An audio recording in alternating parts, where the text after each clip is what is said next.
নির্বাচন is interesting. অভিনয় পেশাটাকে রাষ্ট্রীয় এবং সামাজিক স্বীকৃতি আদায় করে দিন। আমি মনে করি প্রতিটা ভোটারের পক্ষপাত থাকা উচিত, সততার প্রতি পক্ষপাত। নির্বাচনটুকু নিয়ে আশা করার থাকে। আমরা যখন থিয়েটারে শো করি তখন আমরা রিহার্সালটুকু এনজয় করি, বুঝছেন। সব মশার বিরুদ্ধে সুরক্ষা দিতে এলো বসুন্ধরা এক্সট্রিম অ্যারোসল। মশার বিরুদ্ধে এক্সট্রিম সুরক্ষা। শোতে আসলে বা ওই থিয়েটার থেকে কিছু পাওয়ার থাকে না। আমার কাছে মনে হয় নির্বাচনটুকুই যেটা ঘটছে সেটুকুই মনে হচ্ছে সার।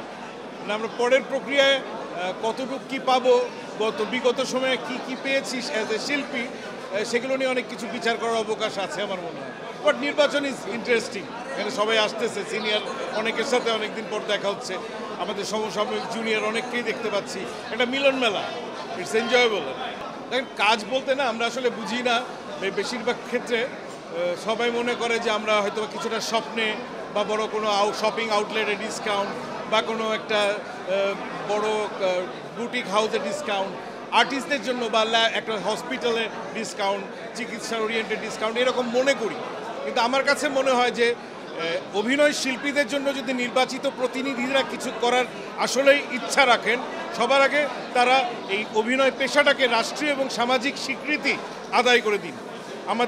আমরা আমাদের পেশা দিয়েই ব্যাংক থেকে লোন নিতে পারি, ক্রেডিট কার্ড নিতে পারি, আমাদের মানে সন্তানদেরকে যেন ভালো স্কুল কলেজে অ্যাডমিশন নেওয়ার মতো যোগ্যতা সম্পন্ন হই। আমাদের পেশাকে ওই রাষ্ট্রীয় ওই সামাজিক সম্মানটুকু আদায় করে দেওয়াটাই মনে হয় অনেক বড় কাজ।